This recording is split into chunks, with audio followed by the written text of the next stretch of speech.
رکھا تھا تو وہاں بھی کرم کی چادر ان پہ ڈلے گی، تو اللہ فرمائے گا یہ گناہ کیے تو چھوٹے چھوٹے گناہ اس کے گنوائے جائیں گے، یہ اب وہ ڈرے گا، چونکہ پتہ تے سارا ہے نا سردار نو کیتیاں دا، اب وہ ڈرے گا، چھوٹے چھوٹے گناہ اس کے گنو، تو اس کا خیال ہے بڑے بڑے بھی نہ سامنے آ جائیں، چھوٹی چھوٹی غلطیاں اس کی گنوائی جا رہی ہیں، تو ڈر رہا ہے، کانپ رہا ہے۔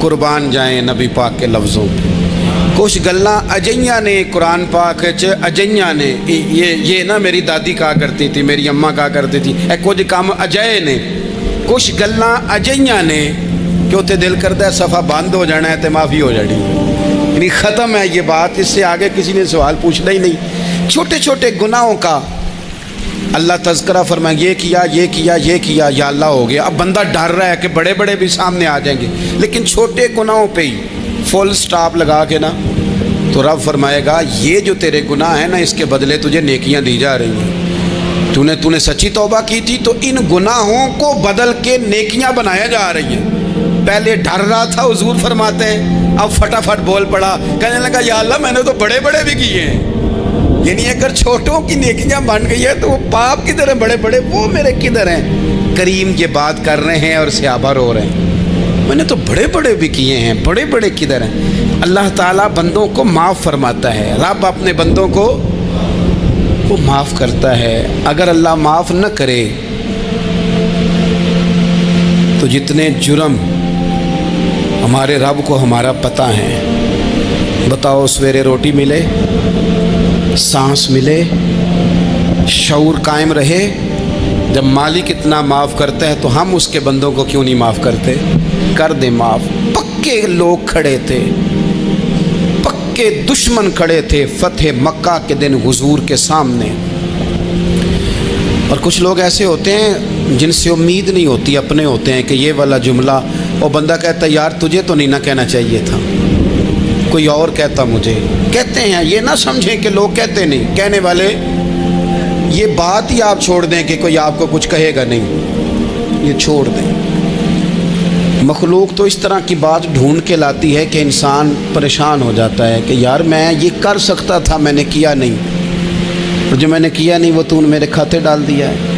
ایسے لوگ سامنے کھڑے ہو گئے فتح مکہ کے دن کہ جن کے چہروں سے ان کی زیادتیاں عیاں ہو رہی تھیں، ان کے ظلم چھلک رہے تھے چہروں سے، حضور کے سامنے کھڑے ہیں، کانٹے بچھانے والے بھی، روڑے مارنے والے بھی، گلے میں رسیاں ڈال، سارے کھڑے ہیں۔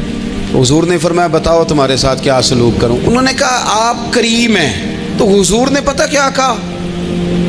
قرآن پاک میں ایک سورہ یوسف ہے، کچھ لوگوں کو لفظ یہ قصہ بھی بڑا برا لگتا ہے، تو اللہ فرماتے ہیں نحن نقص علیک احسن القصص، محبوب ہم آپ کو ایک سونا قصہ سنانے لگے، اس کو اللہ نے قصہ کہا، سونا قصہ، سورہ یوسف کو۔ تو سورہ یوسف کیا ہے بھلا؟ ذرا انداز دیکھیے سورہ یوسف کا۔ پہلے حضرت یوسف لاڈلے ہیں باپ کے، لاڈلے، پھر اسی جناب یوسف کے منہ پہ تماچے ہیں، پھر وہی جناب یوسف کنویں میں ہیں، پھر کنویں سے بچ گئے، کنویں میں گرا بھی بندہ کبھی بچتا ہے، بچ گئے، اللہ کی شان ہو تو بچ جاتا ہے، بچ گئے، فرماتے ہیں میں نے سمجھا بچ گیا ہوں، جب بچ گیا تو بڑی تکلیف ہوئی، بھائیوں نے کہا ہمارا غلام ہے، ہم نے بیچنا ہے، سگے بھائیوں نے بیچا، جو باپ کی طرف سے سگے تھے بیچا، فرماتے ہیں میں بکا، اب بڑا پریشان تھا کہ یار کبھی آپ غور کریں نا کسی کا ریٹ لگ جائے، فرماتے ہیں اب بڑا پریشان تھا، اور جب میں مصر میں گیا تو میں کونے میں کھڑا ہوں اور لوگ مجھے خرید رہے ہیں۔ محبت میں یہ قصہ سنانا تو آسان ہے کہ بی بی اٹی لے کے آ گئی تھی، پر جو بیکرا ہے اس کا بھی تو حال دیکھو نا کیا ہے، اس کا ریٹ لگ رہا ہے، یہ بھی تو بڑی۔ اور جناب یوسف کہتے ہیں پھر عزیز مصر نے خرید لیا تو بادشاہ کے گھر گیا تو کچھ سکھ کا سانس آیا، یہ حضرت یوسف ہیں، یہ لاڈلے ہیں، فرماتے ہیں سکھ کا سانس لیا ہی تھا کہ جناب زلیخا نے الزام لگایا، اور وہ غلطی معاذ اللہ جس کا تصور بھی نہیں، اس کی پاداش میں سالوں جیل کاٹا، لیکن خدا کی حکمت ہے نا، اللہ کا کرم ہے نا،